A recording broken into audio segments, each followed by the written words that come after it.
മങ്കടയിൽ ഇത്തവണ വിസ്മയമുണ്ടായത് ഇടതുപക്ഷത്താണ്. ലീഗിൻ്റെ വിമത സ്ഥാനാർത്ഥിയായി നിന്ന കുന്നത്ത് മുഹമ്മദിനെ ഇടതുപക്ഷം അവരുടെ സ്ഥാനാർത്ഥിയെ പിൻവലിച്ച് പിന്തുണച്ചു. ഇപ്പോൾ കുന്നത്ത് മുഹമ്മദ് ഇടതുപക്ഷത്തിന് പിന്തുണയുള്ള സ്വതന്ത്ര സ്ഥാനാർത്ഥിയാണ്. എങ്ങനെയാണ് ഈ ലീഗ് നേതാവിൽ നിന്നും ഇടതുപക്ഷ പിന്തുണയുള്ള സ്വതന്ത്ര സ്ഥാനാർത്ഥികളുടെ മാറ്റത്തെ ജനങ്ങൾ കാണുന്നത്? ഓർമ്മ വെച്ച മുതൽ മുസ്ലിം ലീഗിന് പ്രവർത്തിച്ചു പോരുന്ന ഒരു വ്യക്തി എന്നുള്ള നിലയ്ക്ക് അങ്ങനെ പ്രവർത്തിച്ചു പോരുകയും മുസ്ലിം ലീഗിന് വേണ്ടി ഏറെക്കുറെ സമയങ്ങൾ ചെലവഴിക്കുകയും ചെയ്ത സമയത്ത് ആർക്കോ വേണ്ടി, ആരുടെ സൗകര്യത്തിന് വേണ്ടി ചില ആളുകൾ നിൽക്കുന്ന സ്ഥാനത്ത് നിന്ന് പുറത്താക്കുകയും മാറ്റി നിർത്തുകയും പിന്നീട് അതിനോടനുബന്ധിച്ച് പാർട്ടിയിൽ നിന്ന് സസ്പെൻഡ് ചെയ്യുകയും ചെയ്യുന്നൊരു സാഹചര്യം ഉണ്ടായിരുന്നു. അതുകൊണ്ട് തന്നെ അതിനൊരു തിരിച്ചടി എന്നുള്ള നിലയ്ക്ക് ആ സമയത്ത് ആലോചിച്ച ഒരു തീരുമാനമായിരുന്നു സ്വതന്ത്ര സ്ഥാനാർത്ഥി എന്നുള്ളത്. ഈ ഇടതുപക്ഷ സ്ഥാനാർത്ഥി എന്നുള്ളത് ചില ആളുകൾ നമ്മളെ താറടിക്കാൻ വേണ്ടി ചെയ്ത ഒരു പരിപാടിയായിരുന്നു എന്നുള്ളതാണ് മനസ്സിലാക്കുന്നത്. അതുകൊണ്ട് തന്നെ ആ ഇടതുപക്ഷ ഒരു സ്വതന്ത്ര സ്ഥാനാർത്ഥി എന്നുള്ള നിലയ്ക്ക് മറ്റു രാഷ്ട്രീയ പാർട്ടികളുടെ സഹായം അഭ്യർത്ഥിച്ചപ്പോൾ ഈ മണ്ഡലത്തിൻ്റെ പൾസറിയുന്ന ഇതിൻ്റെ മണ്ഡലം പ്രസിഡന്റ് എന്നുള്ള നിലയ്ക്ക് നമുക്ക് മനസ്സിലാക്കാൻ കഴിഞ്ഞത് ഏകദേശം കഴിഞ്ഞ പ്രാവശ്യം 77,000 വോട്ടുള്ള ഇടതുപക്ഷവും 83 വോട്ടുള്ള UDF, അതിൽ 86,000 വോട്ടുള്ള LDF പിന്തുണക്കാൻ വന്നപ്പോൾ വളരെയധികം സന്തോഷമായി. അതുകൊണ്ട് തന്നെ മുസ്ലിം ലീഗിൽ ഈ കാര്യങ്ങളൊക്കെ മനസ്സിലാക്കി മുസ്ലിം ലീഗ് പാർട്ടിയെ നമുക്ക് നശിപ്പിക്കണമെന്നില്ല. പക്ഷേ ആ ചെയ്തിക്കെതിരെ എല്ലാവർക്കും അമർഷമുണ്ടായിരുന്നു. ആ അമർഷമുള്ളത് കൊണ്ട് തന്നെ അതിൻ്റെ ഒരു പ്ലാനായിരുന്നു മാറി നിന്ന് നോമിനേഷൻ കൊടുക്കുക എന്നുള്ളത്. ബാക്കിയുള്ള മുസ്ലിം ലീഗിൻ്റെ പ്രവർത്തകരുടെ വികാരമെന്ത് എന്നുള്ളത് ഈ തെരഞ്ഞെടുപ്പിൻ്റെ റിസൾട്ട് വേളയിൽ അറിയാമെന്നുള്ള വെല്ലുവിളിയാണ് ചെയ്യുന്നത്. ഇതിലിപ്പോൾ വളരെ കൃത്യമാണ്. മഞ്ഞളാംകുഴിയിലാണ് അപ്പുറത്ത് മത്സരിക്കുന്നത്. അതിനെതിരെയാണ് അങ്ങ് പാർട്ടിക്കുള്ളിൽ അഭിപ്രായം പറഞ്ഞത്. പക്ഷേ അത് അങ്ങേക്കെതിരെ നടപടി ഉണ്ടായി.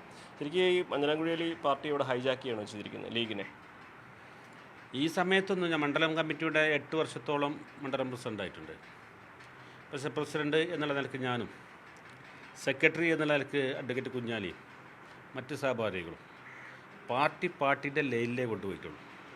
ഈ മണ്ഡലത്തിൽ 3 MLA മാരുണ്ട്. 3 MLA-മാർക്കും കൊടുക്കേണ്ട പ്രാതിനിധ്യം കൊടുത്ത് അവർക്ക് കൊടുക്കേണ്ട കാര്യങ്ങൾ ചെയ്തു കൊടുത്ത് നല്ല നിലയിലാണ് പാർട്ടി കൊണ്ടുപോയിട്ടുള്ളത്. പാർട്ടി എന്നുള്ള നിലക്ക് പല സ്ഥലങ്ങളിലൊക്കെ പല പ്രശ്നങ്ങളുണ്ടാവും. പ്രശ്നങ്ങൾ സമയങ്ങളിൽ തീർക്കാൻ ശ്രമിക്കുകയും തീർത്തു കൊടുക്കുകയും ചെയ്തതുകൊണ്ടാണ് ഞാനുള്ള ഒരു കാലഘട്ടം 2 പ്രാവശ്യം ഗ്രാമപഞ്ചായത്ത് തെരഞ്ഞെടുപ്പിൽ നല്ല വിജയത്തിലേക്ക് എത്തിച്ചേരാൻ കഴിഞ്ഞു. അതൊരു പക്ഷേ എൻ്റെ ഒരു പവർ എന്നുള്ളതല്ല, ആ ടീം പവർ ആ മണ്ഡലം കമ്മിറ്റിയുടെ ടീം പവറിൽ നല്ല നിലക്ക് ആളുകളുടെ പ്രശ്നം തീർത്താൽ വിജയിക്കും എന്നുള്ളതിൻ്റെ പ്രധാന തെളിവാണ് കഴിഞ്ഞ 2 പ്രാവശ്യം പഞ്ചായത്ത് തെരഞ്ഞെടുപ്പിൽ നമ്മൾ വിജയം നേടി. ഞാനല്ലാതെ മറ്റാരും ജയിക്കില്ല എന്ന മഞ്ഞളാംകുഴിയിൽ നേതൃത്വം തെറ്റിദ്ധരിപ്പിച്ചെന്ന് കരുതുന്നുണ്ടോ? അത് തീർച്ചയാണ്. അത് കഴിഞ്ഞ പ്രാവശ്യം, അതിൻ്റെ മുന്നത്തെ പ്രാവശ്യം ഞാൻ മാറിയാൽ പെരിന്തൽമണ്ണയും കിട്ടൂല, മങ്കടയും കിട്ടൂല എന്നുള്ളത്. പക്ഷേ മൂപ്പര് ആ മന്ത്രി നമ്മളെ MLA ഒരു പക്ഷേ മൂപ്പര ഫ്രാൻസുകാരോട് ആദ്യമൊക്കെ 5ാം മന്ത്രി എന്ന ആൾക്ക് കളിയാക്കുകയും ചെയ്യുമ്പോൾ ഞാൻ ഇനി 2ാം മന്ത്രി ആവുകയാണ് എന്നുള്ള നിലയ്ക്ക് അറിയിക്കുകയും ഞാനാണ് പണക്കടത്തങ്ങൾ പ്രഖ്യാപിക്കുന്ന മുമ്പ് തന്നെ ഞാനാണ് ഇവിടുത്തെ സ്ഥാനാർത്ഥി എന്ന് പ്രഖ്യാപിക്കുന്ന ഒരു സാഹചര്യം ഉണ്ടായിരുന്നു. അതിനാണ് ചോദ്യം ചെയ്തത്. അതിന് നമ്മൾ ചോദ്യം ചെയ്തിട്ടില്ല. അതങ്ങനെ നടന്നുകൊണ്ടിരിക്കെ മണ്ഡലം കമ്മിറ്റി ഒരു പക്ഷേ കൂടിയ സമയത്ത് ആ സമയത്ത് സെക്രട്ടറി അന്ന് സുഖമില്ലാത്തതുകൊണ്ട് ലീവായിരുന്നു. ബാക്കിയുള്ളവർ ബ്ലോക്കായി അതിനെ എതിർക്കുകയും ആ ഒരു വീണ്ടും മത്സരിക്കുന്നതിനെ എതിർത്ത സമയത്ത് പിന്നീട് ഞാനായിരിക്കാം വരാൻ സാധ്യത എന്നുള്ള നിലയ്ക്ക് ഞാൻ മനസ്സിലാക്കുന്നത്. ഒരു പക്ഷേ ഒരു ചാനലിൽ LDF സ്വതന്ത്രനായി കുന്നത്ത് മുഹമ്മദ് വരുന്നു എന്നുള്ള പബ്ലിസിറ്റി വരുന്നു. അത് ഞാൻ പോലും അറിഞ്ഞിട്ടില്ല. അവിടെ നിന്നല്ലേ. അപ്പോൾ എന്താ വെച്ചാൽ നമ്മൾ മനസ്സിലാക്കുന്നിടത്തോളം പ്രാദേശിക ചാനലിലുള്ള ആളുകൾ കൊടുത്താൽ ഒരു പക്ഷേ ആ വ്യക്തി നമ്മൾ പല സംഘടനകളായിട്ടും പല വ്യക്തികളായിട്ടും ബന്ധമുള്ളതുകൊണ്ട് അവിടെ കൊടുക്കാതെ വിസ്മയം എന്നുള്ള നിലക്ക് അതിൻ്റെ ഒരു കൊടുത്തു പോകുന്ന ഒരു സാഹചര്യം. പ്ലാൻ ചെയ്തതാണോ അങ്ങനെ? അതേ സാഹചര്യത്തിൽ ഈ ചാനലിൽ ഈ വാർത്ത വരുന്ന സമയത്ത് 2-3 ആളുകൾ, എല്ലാവരും പറയണില്ല, പഞ്ചായത്തിൽ നിന്ന് ഒരാളും ജില്ലയിൽ നിന്ന് ഒരാളും MLAയും കൂടിയിരുന്ന് ഒരു പരാതി എന്നുള്ള നിലക്ക് മണ്ഡലം കമ്മിറ്റിയിൽ വന്നു. അങ്ങനെ മണ്ഡലം പ്രസിഡന്റ് എന്നുള്ള നിലക്ക് എനിക്ക് അതിൽ വലിയ ഭയമൊന്നും ഇല്ലാത്തതുകൊണ്ടും ഞാൻ അങ്ങനെ ചെയ്തിട്ടുമില്ല. കാരണം ഞാൻ എല്ലാവർക്കും അച്ചടക്കം പഠിപ്പിച്ച് നല്ല നിലയ്ക്ക് പാർട്ടിയെ കൊണ്ടുപോകുക എന്നുള്ള ലക്ഷ്യമായിരുന്നു. അതുകൊണ്ട് ഒരു വാർത്താ ചാനലിൻ്റെ മുമ്പിൽ വന്നിട്ട് തങ്ങൾ പറഞ്ഞാൽ ഞാൻ നിൽക്കുക എന്നുള്ളത് പോലും ഞാൻ ആരുടെ മുമ്പിലും പറഞ്ഞിട്ടില്ല. ഒരു ഫേസ്ബുക്കിലും പറഞ്ഞിട്ടില്ല. എൻ്റെ കൂടെയുള്ള ജനറൽ സെക്രട്ടറിനോട് പോലും എനിക്ക് ആഗ്രഹമുണ്ട് എന്ന് പറഞ്ഞിട്ടില്ല. എന്നാൽ അതിൻ്റെ മുമ്പത്തെ പ്രാവശ്യം ചില സാഹചര്യത്തിൽ നമ്മുടെ പാർട്ടി പ്രവർത്തകർ എന്നുള്ള പാർട്ടീൻ്റെ പ്രവർത്തിച്ച് പോകുമ്പോൾ പേരുണ്ട്, ആ പേരിൽ കഴിഞ്ഞ പ്രാവശ്യം തരാൻ കഴിഞ്ഞില്ല, അത് കുടുംബത്തോട് സഹകരിക്കാൻ വേണം എന്നൊക്കെ പറഞ്ഞിരുന്നു. അതും നമ്മളെന്താ വെച്ചാൽ അതിനെ ഉണർത്താനോ തങ്ങളടിയിൽ പോയി പറഞ്ഞിട്ടില്ല. ഇങ്ങനത്തെ ഒരു സാഹചര്യത്തിൽ നമ്മളെ ഒരു ഇടതുപക്ഷക്കാരനായി ചിത്രീകരിച്ച് ജനങ്ങളടിയിൽ താറടിക്കാൻ ശ്രമിച്ചു. ഒരു പക്ഷേ എനിക്കൊരനുഭവം വന്നു. അതേപോലെ തന്നെ പെരിന്തൽമണ്ണയിലുണ്ടായപ്പോൾ അതിൻ്റെ ഉന്നതരായ ആളുകളെ പല കാരണം പറഞ്ഞ് സസ്പെൻസും ഡിസ്മിസും ചെയ്തു പോന്നിട്ടുണ്ട്. അതുകൊണ്ട് തന്നെ നമുക്കും പണക്കാട് കുടുംബത്തിൻ്റെ പേരിൽ ചെറിയ ബന്ധങ്ങളുണ്ട്. പണക്കാട് കുടുംബം എന്നാണ് ലീഗായത് അന്ന് തന്നെയാണ് നമ്മളെ കുടുംബവും ലീഗായത്. അതുകൊണ്ട് പണക്കാട് കുടുംബത്തിനോട് എന്തായാലും ഞങ്ങൾക്ക് ആ ബഹുമാനമുണ്ട്. ആ ബഹുമാനമുള്ളത് കൊണ്ട് തന്നെ നമ്മൾ ഒരു വാർത്താ സമ്മേളനത്തിൽ പാണക്കാട് കുടുംബത്തെ പറഞ്ഞിട്ടില്ല, മുസ്ലിം ലീഗ് പാർട്ടിയെ പറഞ്ഞിട്ടില്ല, മുസ്ലിം ലീഗിലെ മറ്റു നേതാക്കന്മാരെ പറഞ്ഞിട്ടില്ല. നമ്മൾ ചെയ്ത കാര്യം ഞാൻ അനുഭവിച്ച പ്രതിസന്ധിയും അലി സാഹിബ് എന്നുള്ള പേരും ഞാൻ അടുത്ത് പറഞ്ഞിട്ടില്ല. MLA എന്ന് പറയേണ്ട സാഹചര്യം ഉള്ളതുകൊണ്ട് അങ്ങനെ പറഞ്ഞു. അതെ, നിലപാടിൽ മാറ്റമല്ല. എന്താ വെച്ചാൽ ഞാൻ അതിനോട് ഞാനെന്ന് വെച്ചാൽ ഞാൻ അതിനെതിരെ പിന്നീട് എന്തായെന്ന് വെച്ചാൽ ഇടതുപക്ഷ സ്വതന്ത്ര സ്ഥാനാർത്ഥി എന്ന് പറഞ്ഞിട്ട് അവരെ കൂട്ടിയിട്ട് കൊണ്ടുപോയി കൊടുത്തതല്ല. ഞാൻ സ്വാഭാവികമായിട്ടും ഒരു നോമിനേഷൻ സ്വതന്ത്ര സ്ഥാനാർത്ഥി എന്ന് പറഞ്ഞ് കൊടുത്തപ്പോൾ ഇടതുപക്ഷം വളരെ മാന്യമായി അതിനെ പിന്താങ്ങുന്ന ഒരു സാഹചര്യമാണ് ഞാൻ കണ്ടത്. ആ സാഹചര്യം കണ്ടപ്പോൾ വളരെയധികം സന്തോഷം തോന്നി. ലീഗ് നേതൃത്വം അപ്പോഴും പിൻവലിക്കാനൊന്നും പറഞ്ഞില്ല. ആരെ ലീഗ് നേതൃത്വം അങ്ങോട്ട് സ്ഥാനാർത്ഥി പറയേണ്ട സാഹചര്യം അവർക്ക് അങ്ങനെ പറയാൻ എന്നോട് സാധിക്കില്ല എന്നുള്ളത് എനിക്കറിയാം. കാരണം വെച്ചാൽ അതിൻ്റെ മുന്നിൽ നടന്ന കാര്യങ്ങളും ചെയ്താൽ അത് പ്രശ്നമാവും എന്നുള്ളത് അവർക്കും തോന്നി. മുസ്ലിം ലീഗിനോടും ലീഗ് നേതൃത്വത്തോടും ബഹുമാനത്തോടെ തന്നെ അതിൻ്റെ ഒരു പ്രശ്നം ഞാൻ മുസ്ലിം ലീഗ് പ്രശ്നത്തിനോട് ഒരു ഏറ്റുമുട്ടിയിട്ടല്ല പോന്നിട്ടുള്ളത്. പാണക്കാട് കുടുംബത്തിനോട് ബഹുമാനം നിലനിർത്തിക്കൊണ്ട് തന്നെയാണ് പോരുന്നത്.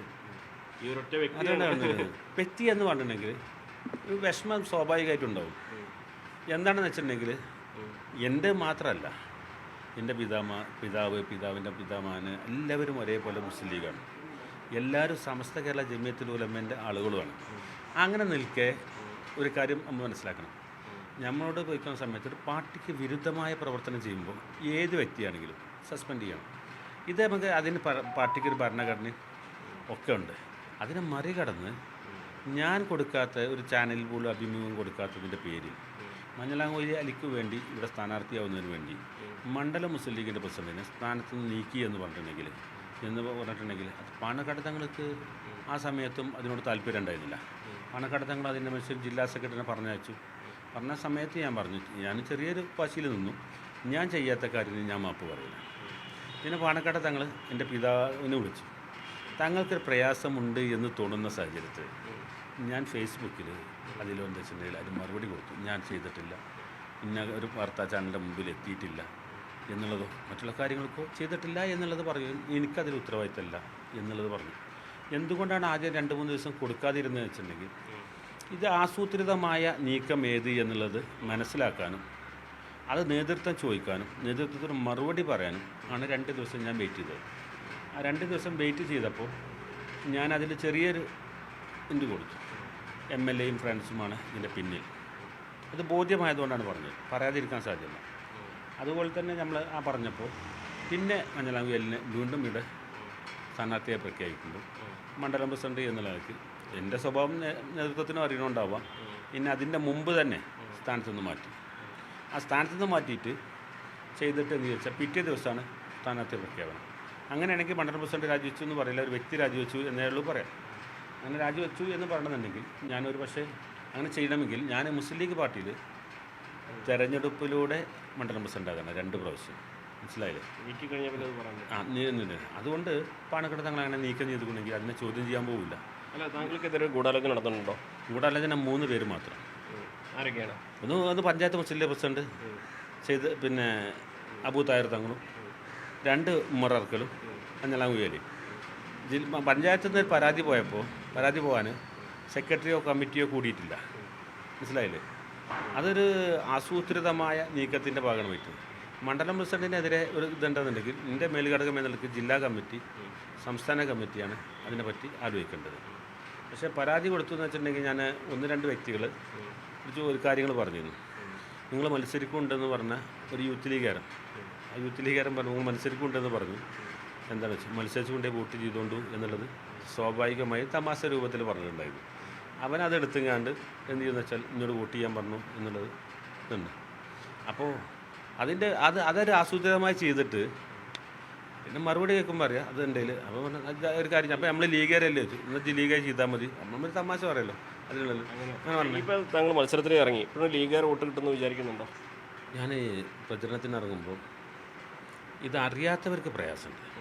ഒരു പക്ഷേ നമ്മളെ മുഖത്ത് നോക്കുമ്പോൾ ഇതിൻ്റെ ഒരു പ്രസരിപ്പ് വരില്ല. കാരണം എന്താ വെച്ചാൽ നമ്മളെ സ്നേഹിച്ച ലീഗുകാർക്ക് ഞാൻ അതിൽ നിന്ന് പോന്നു എന്ന് പറയുമ്പോൾ അവർക്ക് വളരെ വിഷമമുണ്ട്. ആ വിഷമത്തിൽ എനിക്ക് അവരോടുള്ള സ്നേഹം, അവർക്ക് എന്നോടുള്ള സ്നേഹം, ആ സ്നേഹത്തിൽ നിന്ന് പോന്നു ഇടതുപക്ഷത്തിൻ്റെ സ്ഥാനാർത്ഥിയായി എന്ന് പറയുമ്പോൾ അവരെ മുഖഭാവം കാണുമ്പോൾ സ്വാഭാവികമായിട്ടും ചിരിച്ചു നിൽക്കേണ്ട ഞാൻ എന്ത് ചെയ്യുന്നു വെച്ചാൽ സ്വാഭാവികമായും ഒരു ടെൻഷനിലേക്ക് വരുന്നുണ്ട്. അത് എൻ്റെ പ്രവർത്തകരെ കാണുമ്പോൾ, എൻ്റെ ആ ഒരു കൂട്ടുകാരെ കാണുമ്പോൾ ഒരു പ്രയാസമുണ്ട്. പക്ഷേ എന്നാൽ മനസ്സിലാക്കിയവർ പരിപൂർണ്ണ പിന്തുണയുന്നുണ്ട്. അതിൽ പാർട്ടിക്കൊന്നും ചെയ്യാൻ കഴിയില്ല. കാരണം വെച്ചാൽ വോട്ട് ചെയ്യുന്നതിൽ ഇപ്പോൾ ആരും അല്ല, അതുകൊണ്ട് ജയിക്കാൻ പറ്റും. 100% നട്ടിട്ടുണ്ടെങ്കിൽ ഇടതുപക്ഷം ശക്തമായിട്ട് നമ്മളെ മനസ്സിലാക്കണമെന്ന് വെച്ചാൽ അവർ പിന്തുണ തരുമ്പോൾ അവർ ശക്തമായിട്ട് അതിന് പ്രചരണം നടത്തുന്നുണ്ട്. എൻ ബ്ലോക്കായിട്ട് അവർ നമ്മളെ കൂടെ ഉണ്ട്. ലീഗിൽ ഉണ്ടോ ഇല്ലേ എന്നുള്ളത് നമുക്ക് റിസൾട്ട് വരുന്ന സമയത്ത് നമുക്ക് മനസ്സിലാക്കാം. അവരെ നിർത്തിയിട്ടുണ്ട്. അപ്പോൾ അവർക്ക് എന്താ വെച്ചാൽ അത് പ്രചരണം ചൂടായിട്ടുണ്ട് എന്നുള്ളതാണ്. ആ ചൂടാന്ന് വെച്ചാൽ കുന്നത്ത് മുഹമ്മദ് എന്നുള്ള ആൾക്കാണ് ഞാൻ അറിയുന്നത്. അതേപോലെ തന്നെ നമ്മുടെ കുടുംബത്തിനെ എവിടുന്നോ തേടി പിടിച്ച് മൂപ്പര് BLOമാരോട് ചോദിച്ചു ആരെങ്കിലും കുന്നത്ത് മുഹമ്മദ് ഉണ്ടോ ചോദിച്ചു. പെരുന്തമണ്ണയിൽ കുന്നത്ത് മുഹമ്മദ് ഉണ്ടോ ചോദിച്ചപ്പോൾ സമയത്ത് തായക്കോട് ഭാഗത്തുള്ള മൂപ്പരെ നമ്മളെ അംശമാഷ ഒരു മകണ്ട്, മൂപ്പര് പഴയ സുഹൃത്തായിരുന്നു പെരുന്തമണ്ണയിലുണ്ടായിരുന്നു. അവനവിടുന്ന് ഒരു കുന്നത്ത് മുഹമ്മദ് എന്നെ കൊടുത്തു. എന്നിട്ട് അവർക്ക് മൂപ്പര് കുറച്ച് പൈസയും കൊടുത്തിങ്ങാണ്ട് എന്താ വെച്ചാൽ അപരനെ ആക്കിയിട്ട് വിട്ടു. ബാക്കി ഞാൻ ജയിച്ചിട്ട് തരാമെന്ന് പറഞ്ഞു കൊടുത്തരാം. ഭയം കൊണ്ടാണോ ആരെ ഈ അപർണ നിർത്തുന്നതേ? അത് അവരോടാ ചോദിക്കേണ്ടത്, ഭയമാണോ അല്ലേ എന്നുള്ളത്. നമുക്ക് തെരഞ്ഞെടുപ്പുമായി ജനങ്ങളിലേക്ക് എത്തുമ്പോൾ ഒരു പ്രതീക്ഷ ഉണ്ട്. എന്ത് ജനങ്ങൾ തന്നെ ഒരിതുണ്ട്. ഇപ്പോൾ ജനങ്ങൾ എന്നെ അംഗീകരിക്കുകയാണെങ്കിൽ ഞാൻ മുന്നോട്ട് പോകും. ജനങ്ങൾ അംഗീകരിക്കണില്ല ഇതിക്കുള്ളൂ. നമ്മളെ ജീവിതകാലത്ത് പൊതുപ്രവർത്തനത്തിൻ്റെ ഇടയിൽ ജനങ്ങൾ അംഗീകരിക്കാത്തതുകൊണ്ട് മറ്റൊരു മേഖലയിലേക്ക് പോകും. അത്രേ ഉള്ളത്. സധൈര്യം മുന്നോട്ട് പോകും. കൂടെ ഉള്ളവർ ഇടതുപക്ഷം പിന്തുണ തരുന്നതാണ്. ഒരു ആത്മാർത്ഥമായി പിന്തുണ തരികയും ചോദിക്കാതെ തന്നെ അവർ വന്ന് തരികയും. ഞാൻ ഇടതുപക്ഷത്തിനായിട്ട് ഏത് സമയത്തും രാഷ്ട്രീയ പാർട്ടി എന്നുള്ള നിലയ്ക്ക് ചിലപ്പോൾ അങ്ങോട്ടും ഇങ്ങോട്ടുമൊക്കെ പ്രശ്നങ്ങളുണ്ടാവും. പക്ഷേ ഞങ്ങളത് വെച്ചാൽ പിറ്റേ ദിവസം ഞങ്ങളത് നല്ല പോലെ കൈകാര്യം ചെയ്യും. അതുകൊണ്ട് തന്നെ ആരും മനസ്സിൽ വെച്ചിട്ടുള്ള ഒരു ദേശത്തിൽ പോയിട്ടില്ല. എന്ത് പ്രശ്നം ഉണ്ടെങ്കിലും അത് തീർക്കും. BJPക്കാർ വോട്ട് കിട്ടുന്ന കരുതുന്നുണ്ടോ? BJPക്കാർ വോട്ട് കിട്ടുന്ന കരുതുന്നുണ്ടോ? BJPക്കാർ സ്ഥാനാർത്ഥി ഉണ്ടല്ലോ. അത് ഉണ്ടെങ്കിലും അത് അലി സാഹിബിൻ്റെയാണ് അത് സ്ഥാനം. അലി സാഹിബ് ആവും അതിലേക്കുള്ള വെച്ചാൽ BJPൻ്റെയും മറ്റുള്ളവരും വോട്ട് പിടിക്കില്ല. അപ്പോൾ അലി സാഹിബിനെ ഒഴിവാക്കിയിട്ട് BJP എനിക്ക് തരുമെന്ന് തോന്നുന്നില്ല.